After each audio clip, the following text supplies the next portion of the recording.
The Tale of the Bamboo Cutter, Chapter 7. The Easy Delivery Charm of the Swallows. The middle counselor, Isonokami no Marotari, gave orders to the men in his employ to report if any swallows were building nests. "Yes, sir," they said. But why do you need this information?" He answered, "I intend to get the easy delivery charm that a swallow carries."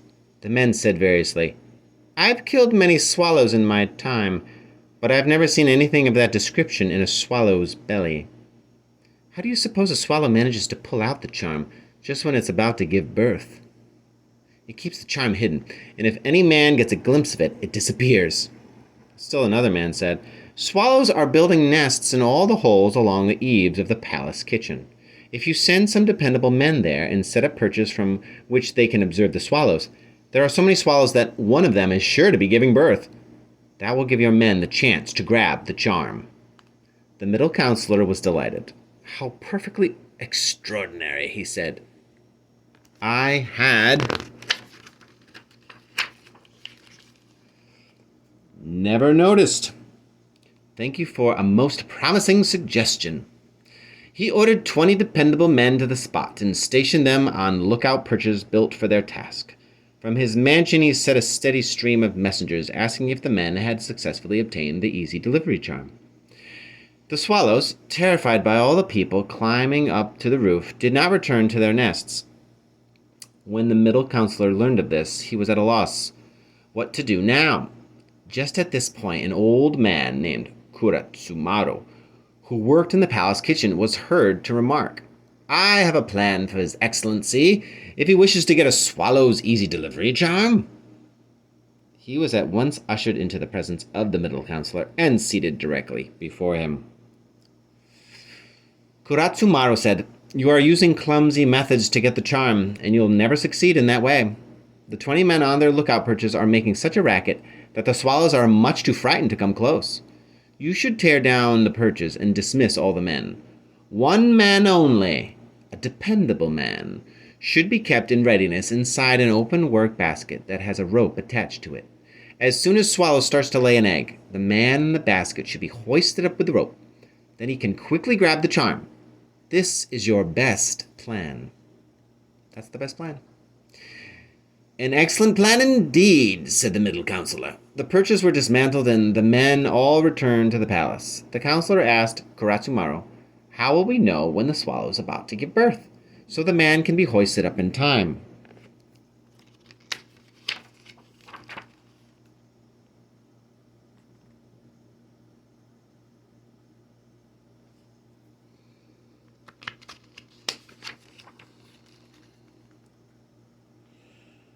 Kuratsumaru answered, "When a swallow is about to give birth, it raises its tail and circles around 7 times. As it is completing its 7th turn, you should hoist the basket immediately and the man can snatch the charm." The counselor was overjoyed to hear Kuratsumaru's words. "How wonderful to have my prayers granted," he exclaimed, "and to think you're not even in my service." He removed his cloak and offered it to the old man. "Come tonight to the palace kitchen," he said, dismissing him. When it grew dark, the middle counselor went to the kitchen. He observed that swallows were indeed building nests and circling the place with lifted tails, exactly as Kuratsumaru had described.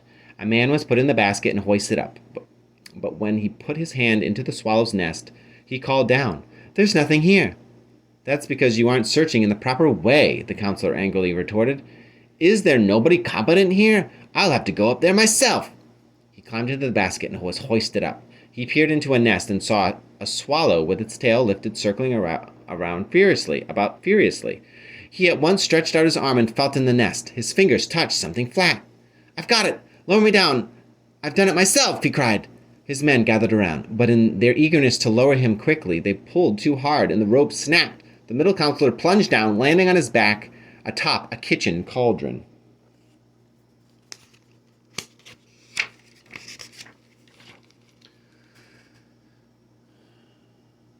His men rushed to him in consternation and lifted him in their arms. He lay motionless, showing the whites of his eyes. The men drew some water and got him to swallow a little.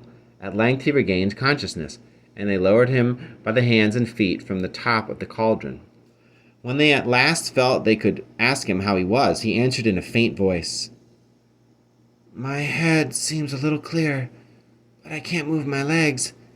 But I'm happy anyway that I managed to get the easy delivery charm. Light a torch and bring it here. I want to see what the charm looks like." He raised his head and opened his hand, only to discover he was clenching some old droppings the swallows had left. "Alas," he cried, "it was all to no avail." Ever since that time, people have said a project that goes contrary to expectations lacks charm. When the middle counselor realized he had failed to obtain the charm, his spirits took a decided turn for the worse. His men laid him inside the lid of a Chinese chest and carried him home. He could not be placed inside his carriage because his back had been broken. The middle counselor attempted to keep people from learning he had been injured because of a childish escapade. Under the strain of his worry, he became all the weaker. It bothered him more that people might hear of his fiasco and mock him than that he had failed to secure the charm. His anxiety grew worse each day until he felt in the end it would be preferable to die of illness in a normal manner than lose his reputation. Kaguya Hime, hearing of his unfortunate condition, sent a poem of inquiry.